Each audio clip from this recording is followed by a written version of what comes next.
The people of Ashwood always said their town was ordinary. Ordinary streets, ordinary families, ordinary problems. But at night, Ashwood was anything but ordinary. Because at exactly 12 o'clock a.m., if you turned on an old radio, any radio, no matter the brand or age, you'd hear it. The signal. At first, it was faint, buried under static. A high-pitched hum, like a tuning fork held too close to your ear. Then came the melody, soft, crackling through the static. A lullaby, old, delicate, as if it were being sung by a voice long dead. The kind of song mothers might have hummed to their babies 100 years ago. And after the lullaby, the crying began.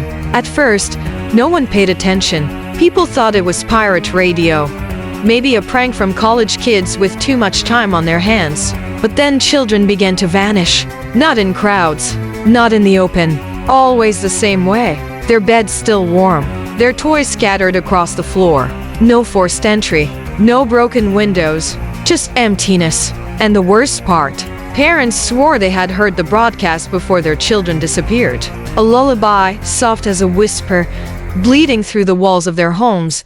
It began with the Millers. On a cold March night, Tom and Rebecca Miller woke to the sound of static. It wasn't the TV, and it wasn't their alarm clock. The sound seemed to be coming from the baby monitor in their daughter Lily's room. When Tom went in to check, he found the radio playing on its own. Dial turned all the way to the left. The lullaby filled the room, and Lily was gone. Her bedroom window was locked. The front door was bolted. No footprints in the snow outside. Nothing but a small teddy bear on the floor, and the sound of crying echoing through the speakers before cutting off into silence. Police searched for weeks. Posters were plastered across town. But Lily was never seen again. That was only the beginning. Over the next month, 5 more children disappeared. Each case was the same. The parents heard the broadcast that night. The lullaby, the crying, then silence. And by morning, the child's bed was empty. The people of Ashwood grew restless. They boarded up windows, kept their kids in the same room, and smashed their radios. But none of it worked. The signal didn't need a radio to be heard anymore. Soon, people claimed they heard it coming from vents, from pipes, even from inside the walls. And always at midnight. The sheriff, desperate for answers, brought in Henry Dalton, an old radio technician. Henry set up his equipment in the police station and waited until midnight. When the broadcast came, he recorded it. For 30 seconds, nothing but static.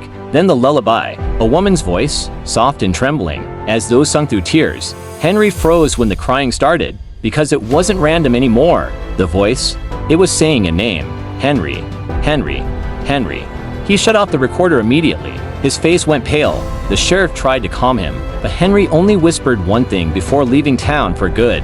It knows who's listening. The disappearances grew worse. Children weren't the only ones vanishing anymore. Teenagers, young adults, anyone who stayed up past midnight and listened too long. Survivors few and broken spoke of what they saw when they followed the voice. They described a figure impossibly thin, draped in black cloth, standing just beyond the edge of the streetlights. Its face was hidden, but its hands were pale, and its fingers far too long. They said it never chased, never ran. It only waited for you to listen, waited for you to follow. And once you did, you never came back. The people of Ashwood abandoned their town. Shops closed, schools locked their doors. By 1992, the population had dropped by half, but the signal never stopped. Travelers passing through claimed they picked it up on their car radios when driving near the valley. Truckers swore they heard it bleeding through CB channels. Some hikers even said they heard it without radios at all, just in their heads, echoing like a memory they couldn't erase. And the worst part? Every 13 years, the pattern repeated. The voices returned. The disappearances began again. It is said the midnight broadcast is not a signal at all, but a summoning, a call from something beneath the earth, older than the town itself. A hunger wearing the voice of a mother, a lullaby to lure the innocent out into the dark.